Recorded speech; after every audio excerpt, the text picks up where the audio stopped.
Hi everyone, this is Killshot from 99 Gaming. This is The Walking Dead Season 10, fast forwarding to Episode 3, maybe 4 or 5.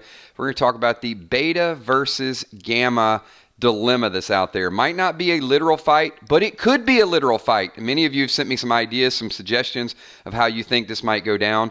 Before we get into tonight's episode, can I get a shout out to the Patreon Army? Thank you so much to the Patreon Army. We added another PDL sponsor, Emmy Bacon. Thank you so much. We are growing. We'll talk about our PDL a little bit later on, but thank you so much for everything that you guys do. We'll be back live Friday night with Freestyle Friday and PDL, and it's brought to you by the PDL sponsorship. So thank you so much for everything that you guys do. We also got Valar in the house. What's up, Valar? I know Valar is super chatting it already. And the thing is, these super chats get harder and harder for me because we got a long list. So Valar saying hello to the 999 Army, Kill, Steph, Emmy, Kel, Sweet Tommy, sponsors, Patreons, channel members, PDL players, and sponsors, and of course, all the super chatters that get some wonderful comments in here as well. So I'm really excited to talk about The Walking Dead tonight. As you guys know, over the last couple weeks, it's been, we're getting into the show, but moving and relocating and all of those things, it impacts your energy level to a certain degree. And, I think one of the things that either from our Facebook fan page or the nightly broadcast we do, one thing you guys would probably say is that normally, especially in rants, I bring a certain level of intensity to the chats, a certain level of energy and enthusiasm. And by my own standards, I don't think I've had like 110% of them. I'm not saying it was blah or down, but I'm just saying that I'm feeling a little bit of that Walking Dead energy vibe that's starting to kick in. Maybe it's because we got a couple good episodes under our belt. Maybe it's because fear might have been a little bit of an anchor too. But now we've gotten rid of the anchor and we got the engine and we are going full steam ahead, everybody. So I want to appreciate and say thank you, everybody, for being here. But do me a favor, everybody hit that like button. If you like what we're doing on our channel, then get this thing going. So tonight we're going to talk about several things with the beta and gamma dynamic. We're going to talk about the need for attention, what it's like to be the right hand and to be the only right hand. So there's going to be some competition there. And also maybe the hypocritical nature of Alpha. I mean, Alpha's certainly a hypocrite by saying that she holds people to certain standards. She doesn't hold herself to the same standard. Dead on Leprechaun says, love the 999 Army, best season ever. I could not have said it better, Leprechaun. We're certainly off to a great start. Can I say something? I'll promise I won't rant, but can I at least go after one media publication, or do you guys want me to just kind of stay on point? Because it's about ratings, and if you guys don't mind, I'd like to just kind of tear into one particular site that chose to talk about ratings today. If you guys say no, I'll leave it alone. Okay. It's Deadline. There was an article out today by, all I needed was one person to say it, and it was Roxanne, like, go get them, Kills. So Deadline had an article out there, again, about ratings, and this was, last week was down 7%, 3.7 million people watched. What's happening with The Walking Dead. So, can I say a couple of things? One, Major League Baseball playoffs were on. The Walking Dead, believe it or not, is competing with October and the sports that are out there. So when you have baseball, and especially the Yankees, and I'm not a Yankees fan, but understand there are a lot of Yankees fans that are out there. And you couple that with the fact that a lot of people are watching AMC Premiere and they catch it a little bit earlier. Come on, guys. Get off the ratings kick. Just leave it alone already. Walking Dead is doing fine. They would not be rolling out brand new spinoff series if they weren't making a boatload of money. So let's just stop with the, oh my God, they lost 7% of their viewers. And then there was some other tie-in. I don't even know the show, but they were like, and at the same time, this show set an all-time record for their season 2 finale, and they were up 30%. And it was like 600,000 people. Okay, big deal.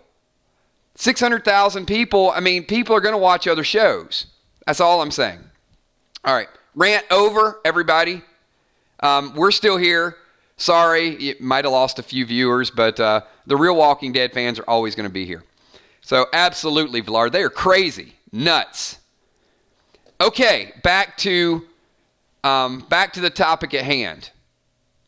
Beta and Gamma. The writers are doing a really good job of keeping Beta in that I'm looking over the herd mentality. I love the line with Gamma. Gamma just, she threw it out there. She didn't back down. It's very important to realize Gamma does not seem to be intimidated by Beta at all. That's a big step because I got to be honest, if you look at that picture of Beta, it's rather intimidating. But for Gamma just to come out off the cuff and say, "Are you angry at me?" So, did you guys feel like that was a little bit of a power switch? Just to she didn't beat around the bush. She didn't make the assumption. She acted as Beta's equal. Did not back down one little bit. I like that about Gamma, and it scared me.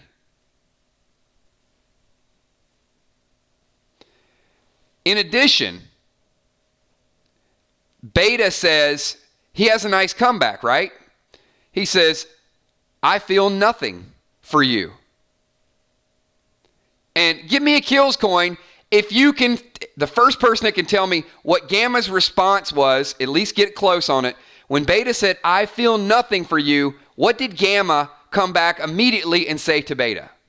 Kels, add this to the ledger. First person that gets close on this one. Because Gamma asked the question, Beta has a comeback. There you go. Roxanne Dunlap, the fastest person on the draw.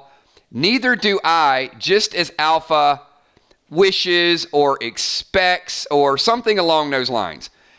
So she basically says, Beta throws this epic comeback, like back in her face, like, "I don't feel anything for you, and I don't have to." And she didn't go cry in the corner like, "Well, hey, we really need to be friends." She didn't negotiate with him. We should work together, create a partnership. It was basically like, "Neither do I, just as Alpha wishes." And so she basically uses the structure of the Whisperers to throw that right back at him. And then he had nothing. He had nothing for that. So Gamma threw her sister to the walkers to protect Alpha. She is in like Flynn. She has drank the proverbial Kool-Aid, no doubt about it. Look, she sacrificed her sister. I feel like Gamma, I'm going to say this again. I said this a couple streams ago. Gamma's unpredictability already puts her on a level of evil that is equivalent to, if not more evil than Beta. Let me get your thoughts and opinions on that comment. I know it's a bold comment. I know it's a bold statement, everybody.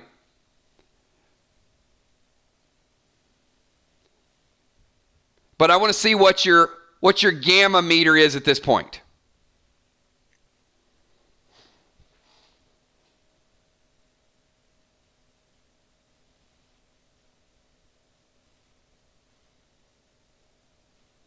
Emmy says Gamma wants Alpha's position. Gamma wants to lead the Guardians.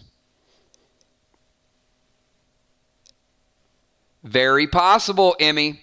And I've seen, a little bit on Patreon. I posted a comment and we had a little bit of back and forth with that earlier today. Tyler Bradley, Emmy, a couple. So if Gamma, Wilson says Gamma wants Beta's position. RJ says Gamma is clueless. So I like Emmy's comment in the fact that Gamma may want Alpha's position, because I like that I like that story because I think it sets up the anarchy within the whispers. Think about this. How ironic would it be if the whispers are all about animalistic instincts and de-evolution and surviving, and a simple thing like jealousy could undermine the whispers? Lying and jealousy could be their undoing. The very things that they're trying to leave behind could be what unravels the entire group. Just goes to show future will happen. Progress will happen. No matter how much you try to reverse the cycle, the human element is always going to be there no matter how much of an animal you try to act like. Now, there are jealous animals as well, but not to the degree and not to the lengths that humans will go through. And I think it's even more telling when beta and gamma both say they don't feel anything for them, and they're really trying to break down their own emotions where they don't feel anything for anybody. Alpha said it best, right? Alpha said, the dead don't feel. But people always do. Beta seems stoic. Beta seems like he's got nothing that's important, but he cares about the Guardians. He cares about losing 3 of his own. He cares about Alpha. So there's a connection there.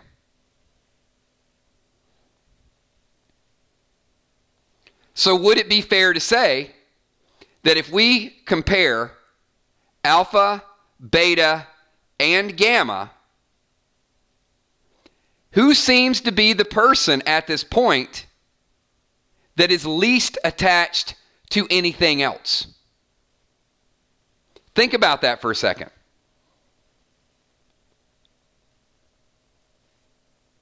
I know it's too early to tell because we've only seen her in one episode, but if we're all fair, and some people are going to say Alpha, I get it. But if we just strictly compare the 3 of them, Gamma killed her sister. Beta is so interested in what Alpha thinks, and Alpha is interested in what Beta thinks and what she feels for Lydia. So that's got to be a little bit scary.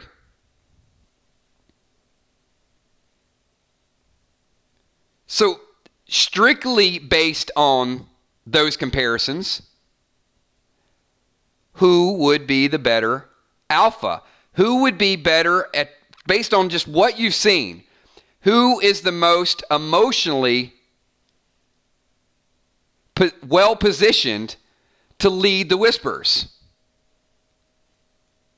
Gamma.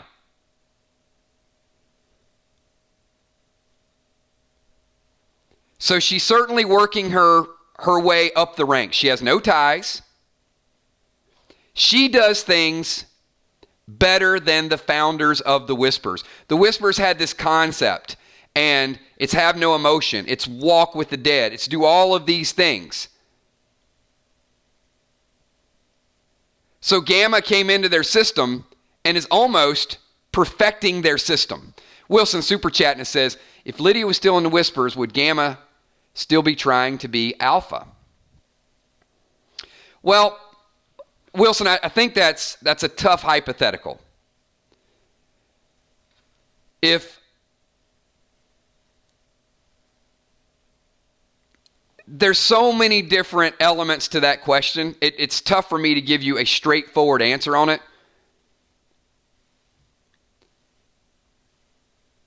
Yes, I still think there are people that would want to be the Alpha,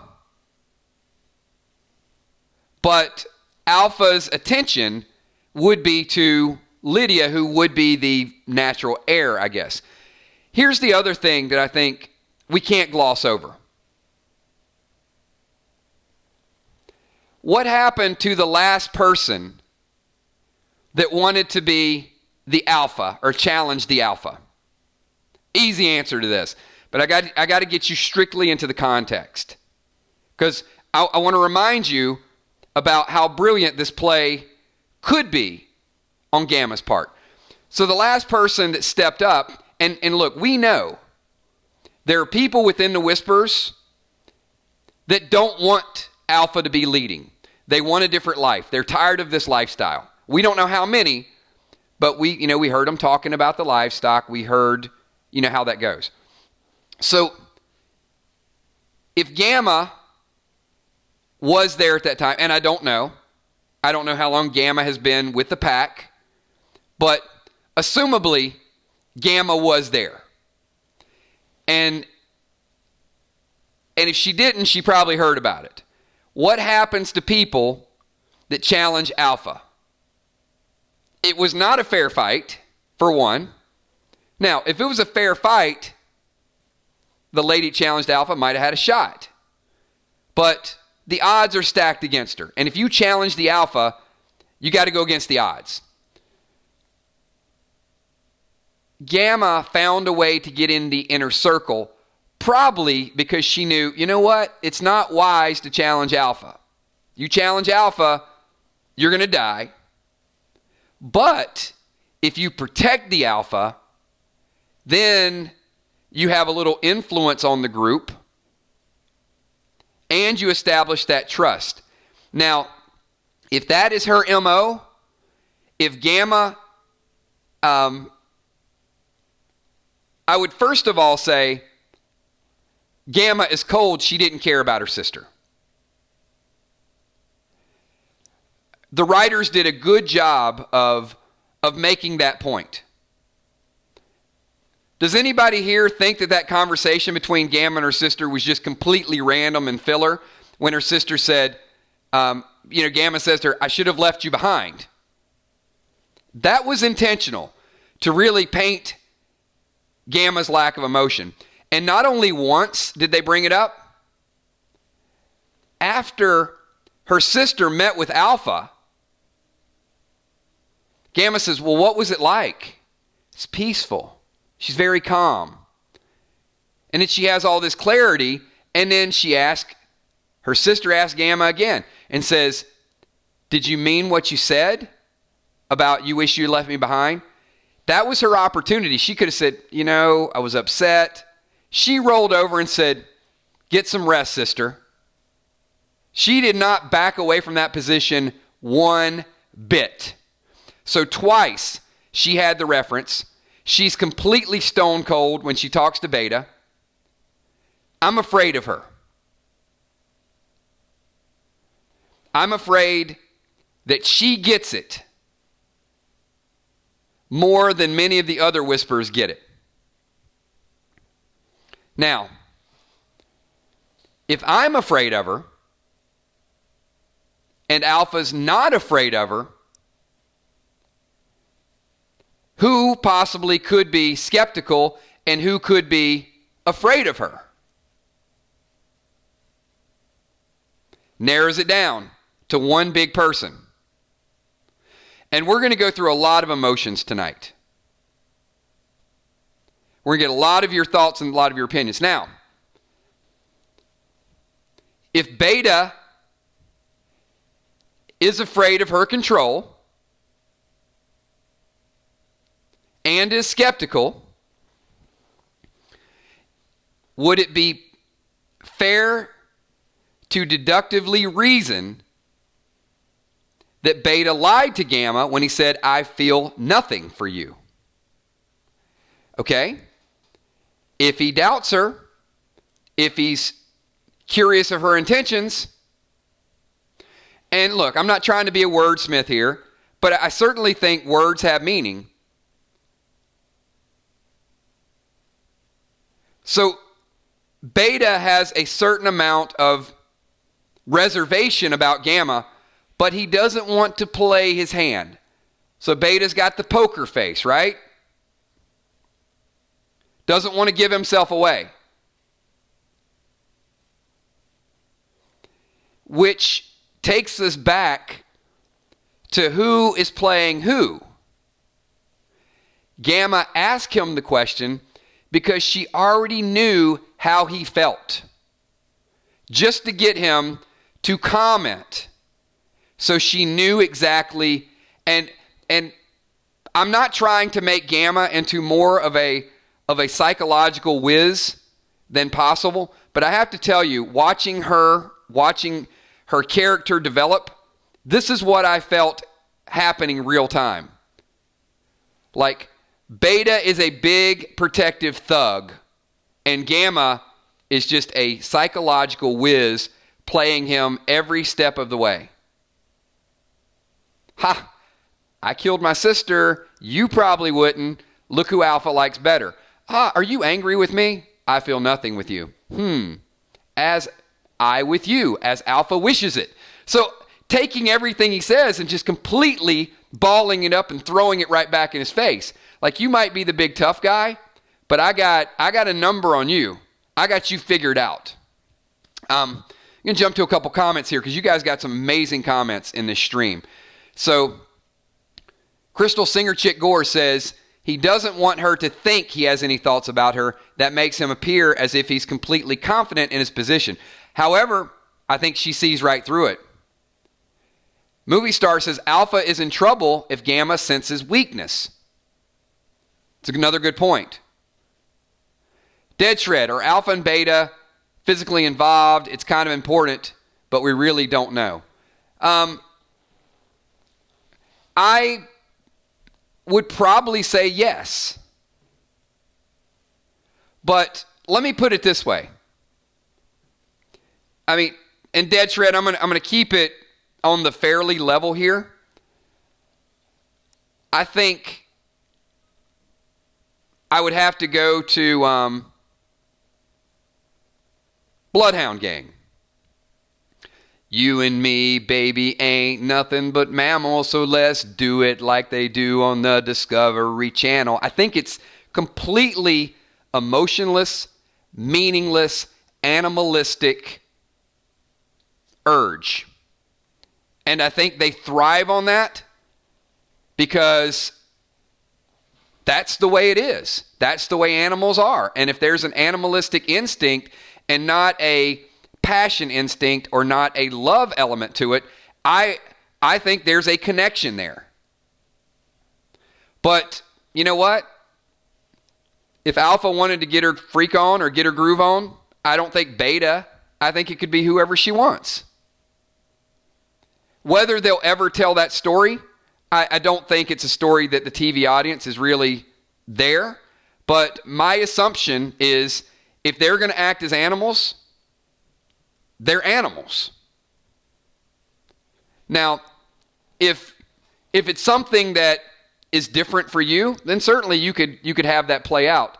But I see this just as a wild pack that does whatever they want to do.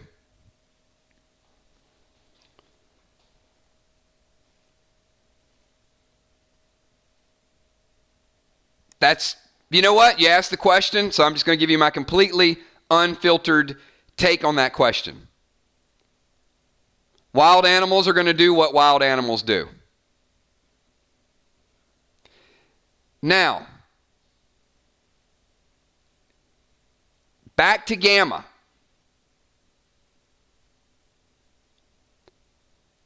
I mean, look at this face. One face on the right is anger. One face on the left is staring through you.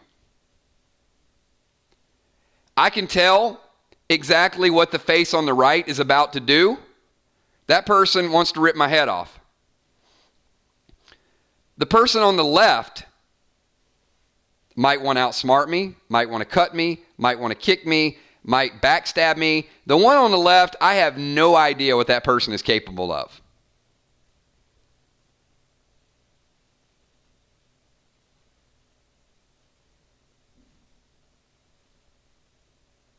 So, you got a great point, Ella Smith Jr., and this is where we're tying the conversation to. So we had some great predictions with the Patreons. Just because Gamma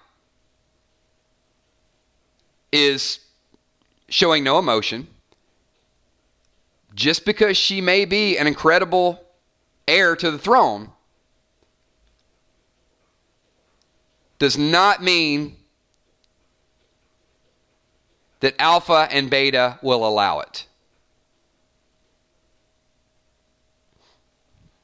I want to get your thoughts on that and talk about some potential next steps that could possibly happen to undermine. This is where I think the story really takes a huge, huge step forward. And let me actually pull up one of the Patreon comments from today and see what your thoughts were on this. This is Tyler Bradley, and left the comment and says, "Kills, I think Gamma is going to see Alpha's weakness for Lydia and challenge her. The only witness will be Beta, and Gamma will not know. I think Beta will step in and kill Gamma in order to keep Alpha. Per the comics, there is only one Alpha. Beta will be the biggest villain of the Whisper arc, in my opinion." I think that very well stated. And I think it's important that they build Gamma up and show her as a true adversary or heir, only to take her down in epic fashion. Fluff the Flamethrower says, "The face on the right is the face I made after waking up with the one on the left back when I still..." Fluff. No kills coin for that one, Fluff.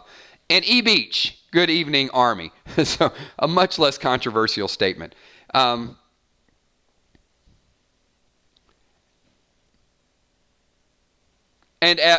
Fluff, if you drink and got a date with Thora Birch, I would be impressed.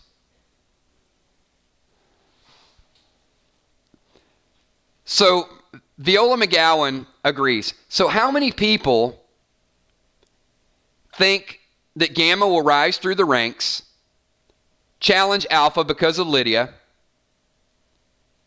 and Beta will step in and kill Gamma? I think it's a beautiful story. And I know it's way, way ahead of where we're at right now because we still haven't gotten the complete Gamma story. You know, one thing I love about you guys, and I love about, your predictions and seeing things sort of play out, is by the time it happens, it doesn't feel like a shocker, because this may happen in January, and here we are in October talking about it. Could happen after the mid-season finale, but we're going to get it on the books early. Gamma sacrificed a lot. She's got the trust of Alpha. She's going to find out something with Lydia. So, how about, do you guys think it's possible that Gamma might even get a sneak peek of Lydia when she goes and pays Daryl a visit this week? You guys think it's too soon?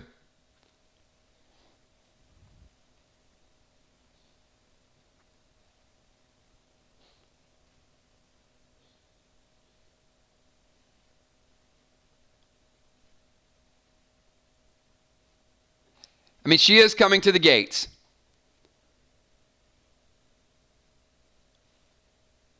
Okay, setting that up. So I'm going to sidetrack into something else, because there was another article out, I think it might have been today, on comicbook.com. How many people have seen the articles about Aaron and Negan teaming up this week on a little mission?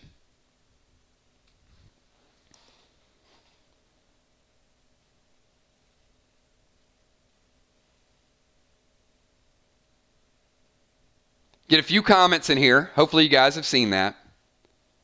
Some people saw the photos. So here's kind of the point that I want to make with you guys. And once again, hey, everybody here, do me a favor. Hit that like button. Hit it like you got Aaron's mechanical arm and you're about to punch a walker right in the face. Slap that like button, everybody. So here's what's important with that. And I want to give each and every one of you a huge, huge shout out and a high five. Because I think as a group, we nailed this story relatively early. I don't know how long ago, but I would say months and months and months ago. So Jeffrey Dean Morgan, in that article, and I'm ad-libbing, I'm not going to give you the exact wording, but in so many words, he said, I'm not sure what Angela Kang and what Scott Gimple's intention are, but they need to give Negan the opportunity to fight. They need to give me a chance. So that was one of his comments. The other comment, and this was made by Ross Marquand, is that the group doesn't really have a strategy and does not have the ability to fight dirty, but Negan does. Does that sound familiar to anybody?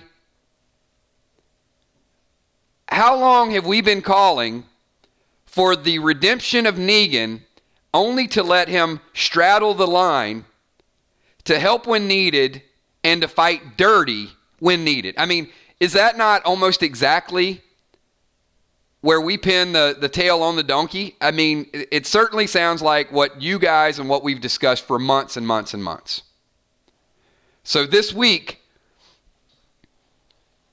and when it's all over, comicbook.com and Deadline and Forbes and other YouTube channels, when people are breaking it down and scratching their head and saying, wow, shocker, look at Negan helping out Aaron. Oh, Negan's still a little bit dicey, a little bit dirty, but he's starting to step into that role. Well, I take a lot of pride in that because that's you guys, and it's all of us drilling down to the psychology of The Walking Dead. Because when we started to see that in the prison scene, even in episode number 1, we saw Negan there, and Negan, what did he say to everybody? Or what did he say to Father G? He said, look, when everything hits the fan with these creepy people behind the mask, they're going to see me as one of them because I used to be the bad guy. And I'm ad-libbing again, but you kind of get the point. So Father G knows that. There's two things at play here. Father G knows how Negan's going to be viewed, and they're short on fighters. So, hey, you want your chance to fight? Get out there and prove yourself. But then when he gets out there and he gets that bloodlust again, Negan also says, in so many words with Father G, I don't really want to lead yet, but there was a yet attached to it. Which, in my mind, narrows it down to the fact that he is going to be tossed in that situation. He's going to be relied upon to make the tough decisions that other people can't.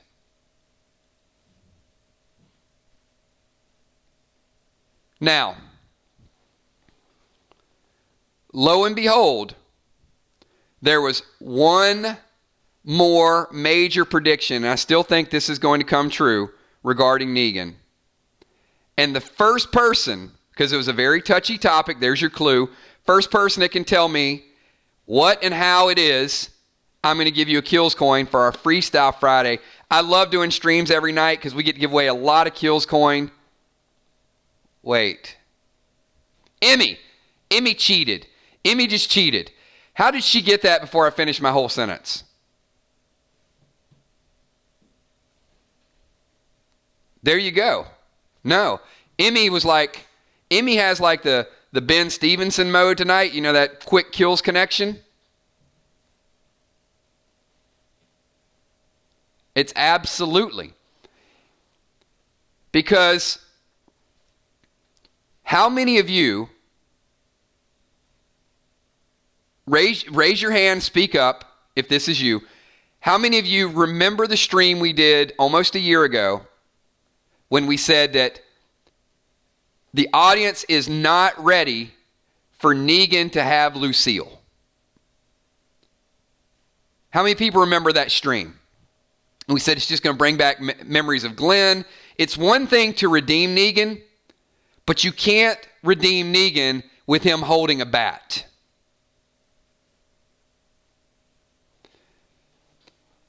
But are you starting to feel like it's kind of okay for him to have Lucille again? Maybe it's not 100% okay, but are we starting to lower our standards?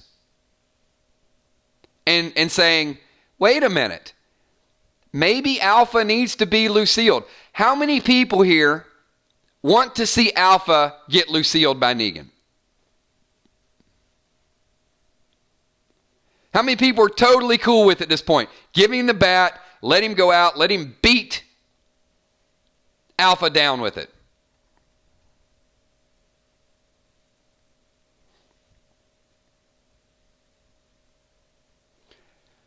So,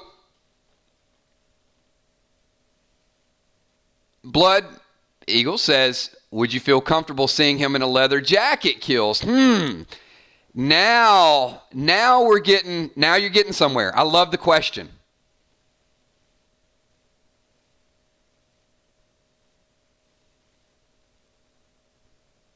Okay. Comic fans, help me out with this. Is it true that, I might have researched this, but I haven't checked it in a long time. So comic fans, I need your help. Is it true that Negan broke Lucille hitting Beta in the back?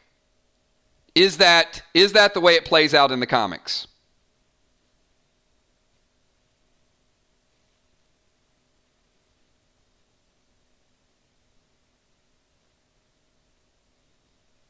Okay. I thought I read that. Now we got an interesting story, don't we? Michonne, so if we're going to even approach the comic storyline now, doesn't mean that they have to follow the comic story arc, but what I found when The Walking Dead of the comic storyline.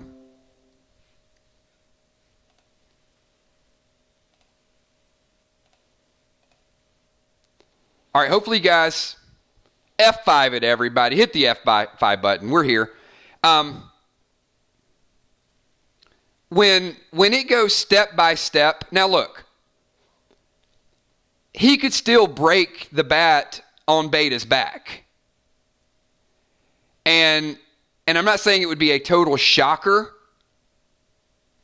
but if the chain of events are just somewhat different and throw us off our guard a little bit, I still think it's a good story. Now,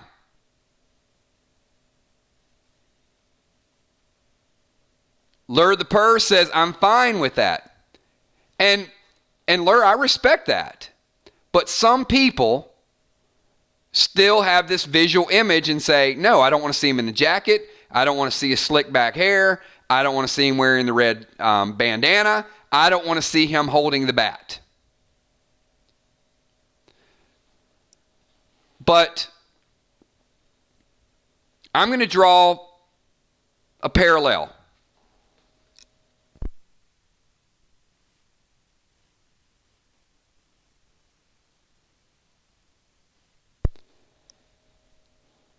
I see Negan's bat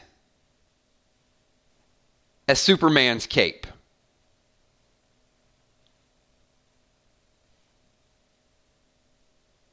Would you agree that when Negan gets that bat in his hand, he's going to transform into something slightly different than what he is right now?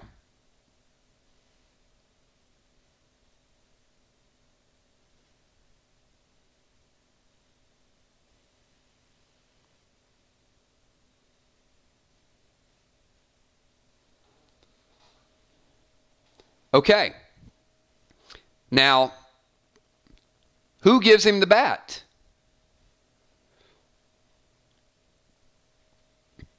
I think we saw that. And I think we saw that scene happening. And I think that scene was meant to make you think like, wait a minute. Michonne is about to beat Negan down with the bat. I don't think so. I think Michonne is basically pointing that bat down at him and saying, you better avenge the people we lost. Now, that opens up another story, doesn't it? What could possibly happen that is so devastating, so sick, so twisted, that Michonne would feel the need to give Negan the very tool that he used to obliterate her friends? How desperate do they have to be to say, you are not getting it done, you're weak, Negan, here, take this and go avenge these people? That's where the story gets tricky. A major death or two.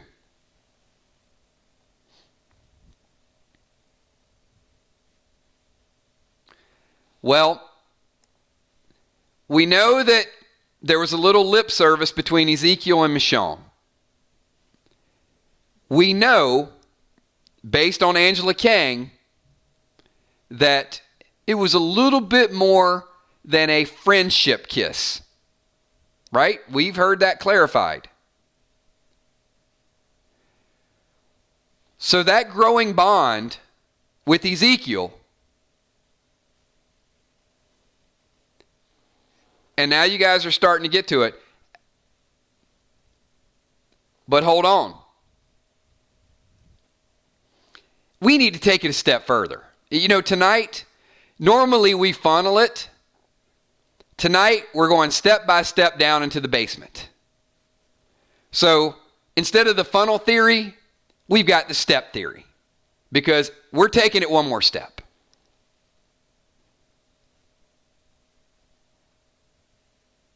Last night, I made a super bold Ezekiel prediction, and the first person that can type it right now in chat is going to get a Kills coin to use for Freestyle Friday.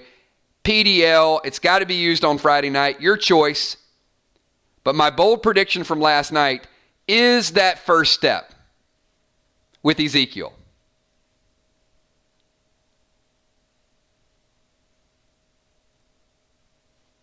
And this is going to be the foundation. And then we'll walk back up the stairs and get our complete theory.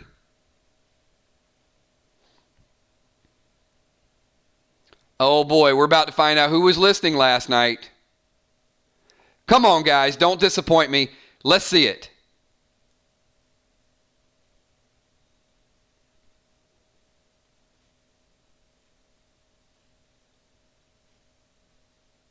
Getting close. I need a little bit more to it. You guys got some bits and pieces of the Ezekiel? There you go. Boom. Dead Shred 65, Kills coin for you. Absolutely. He tries to avenge Henry. So this is where I think it all starts. Look, Ezekiel has looked weak.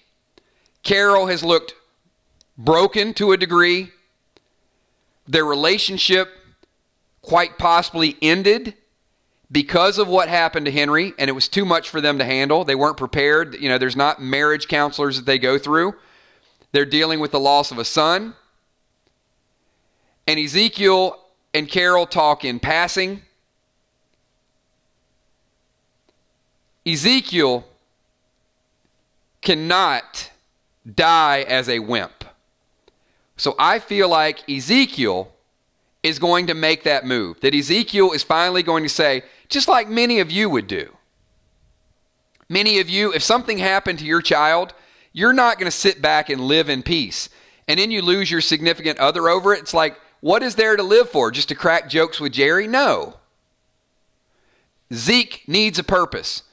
And if Zeke's mission is to go out there and try to take down Alpha on his own. And Beta kills him in doing so. That would trigger a chain of events in my mind where Michonne is going to say, we can't win. We can't beat these guys. It has to click to the Alexandria group that nothing they can do can beat the Whispers. Zeke tries to get revenge. A major character death sets off a chain of events, and it is going to fulfill the prophecy of Negan. But Negan can't do it right now either. He's been locked up. He's not ruthless. He's got a soft side much like Ezekiel does. Michonne is going to see through that. When you hand him the bat, there is an expectation that now you have everything you need to protect this group and to make it right, because nobody else can do what you can do. Michonne's wisdom is going to be understanding that you have to release Negan. So A leads to B, leads to C. Michonne hits the road to protect RJ. And Negan will be the one, by the end of the season, calling the shots, but not as the leader of the group, but as the leader of the assault on Alpha. It's exactly, and I think it's still going to make his character very dicey and very hard to understand. And I think they're going to keep him on the fringe to where there's no way The Walking Dead could put him in a Rick Grimes leadership role and have the viewing audience accept it.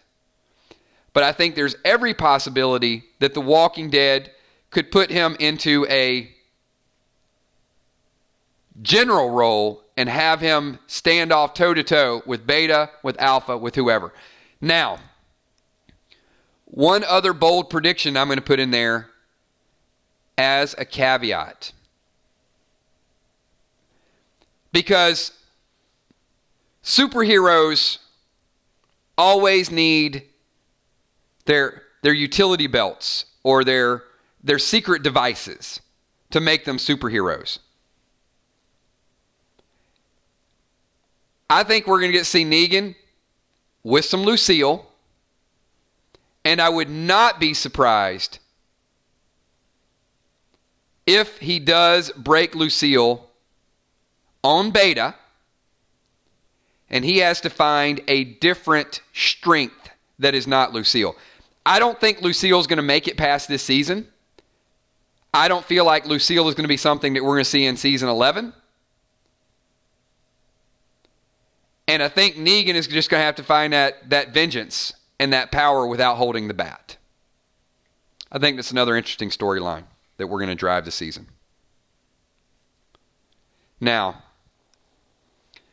if you are not excited about The Walking Dead this season, just in the last 50 minutes, all the different plots and subplots and things that we're talking about, and, you know, it wouldn't be a nightly broadcast if I didn't at least remind you of the comparison of Fear the Walking Dead. You know what we were looking forward to? Whether or not they could fly a hot air balloon. Whether or not June and John were going to get married. These were the things that we were looking forward to. Whether or not Wes and Alicia were going to paint a barn. But on The Walking Dead, we're looking at the psychology between Gamma, between Beta, the backstories, what Alpha's going to do, how eerie it's going to be this week. Is one person going to take over? Who's going to be the major death? How they're going to break it down? I mean, so many good questions. Lur the Purr says, just the bat, no jacket, no hair, new Negan, same weapon. I believe Negan will help lead again. Michonne will rely on him because she has to find Rick. Judith will stay behind with Negan. Absolutely, Lur, agree with you 100%. Negan has to help. Negan has to be trusted to an extent. Michonne understands the bond that Judith has with him, and she's going to trust Judith's judgment as well. And as long as Judith is there, which absolutely makes the case, that's the final candle on the cake. It is to the advantage of Michonne to leave Judith behind, to help the group, but to also make sure Negan does not change his spots, that he stays true to his word. Michonne takes RJ. She goes to look for Rick. Judith serves several purposes. One, audience loves her, so she's got to stay. And that we made that bold prediction long ago. We had people on our channel in our streams that said there's no way Michonne leaves without Judith. There's no way she's leaving her daughter behind. And we did a stream on that too, right? You guys all remember the Judith Grimes stream? We talked about why Michonne is going to leave and why Judith is going to stay. And we gave our list of that. One, Kaylee Fleming's incredible. The audience bonded with her just like that. Number two, Michonne, Judith is going to put her foot down and want to stay. And number three is because Judith is Negan's rock. Judith is Negan's sanity. And if Judith leaves, there's no telling what kind of... If Judith left with Michonne, how many people think that Negan becomes Strand? Right? That he works out a deal with the Whispers. He's got to have somebody to fight for. And I don't want to see Negan weakened to the deal making and negotiating of Victor Strand. I want to see Negan fighting for something and protecting the group.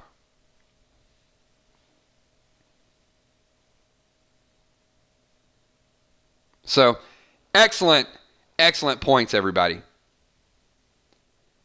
Fantastic stream, fantastic interaction.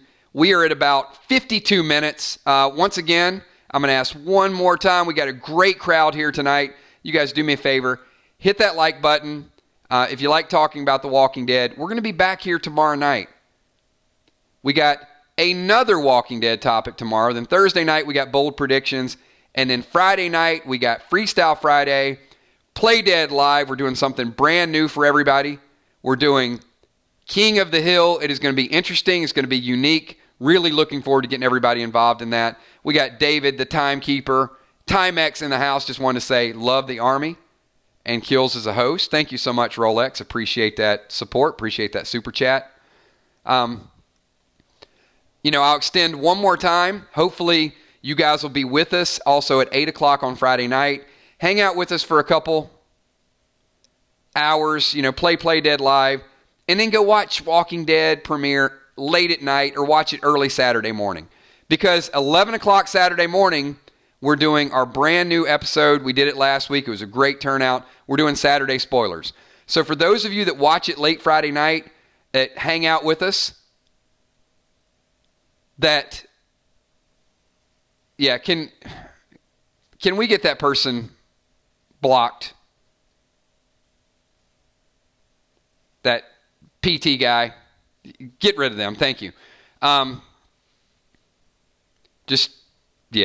Anyway, idiots like that just completely, I don't have an answer for you. But Saturday morning, we got some people that watch the show, and my request to you is, don't leave our stream early and go watch it at 9 o'clock and, kind of be the first person to do it. Just have a little bit of restraint. Hang out on Friday night, have a couple drinks, have some Freestyle Friday, get your characters involved and Play Dead Live. Then go watch it late at night or get up 8 o'clock in the morning, 9 o'clock in the morning. AMC premiere will still be waiting for you. And then you're going to have that supercharged energy like I did last Saturday. And at 11 o'clock, let's talk about the spoilers. Then we'll talk about it together. Then Sunday, we're going to do our countdown stream at 8 o'clock next week. And then we're also going to do our reaction video at 10:10. So got a couple things planned on Sunday. I miss doing the countdown stream. I know some people don't want to get into countdown stream just because the spoilers and AMC premiere. But, I missed that 15, 20 minutes of it's kind of like our tailgate, our pregame party. So, looking forward to that. Hey, everybody, thanks for being here. Want to give a special shout out to the 999 Patreon Army. You can see them up in the top left-hand corner. We got a lot of stuff to update. I am settling down. I got so much news I want to tell you guys about. And actually, you know what? I got 5 minutes. So if you guys want to hang out with me for another couple minutes, just some ideas that we're doing. So one, shout out to the Patreon Army. We have a brand new tier of sponsorship within the Patreon Army called PDL Sponsors. If you're interested in becoming a Patreon, you get to see some extras. There are going to be some behind-the-scenes stuff. We're also going to be doing a PDL pack.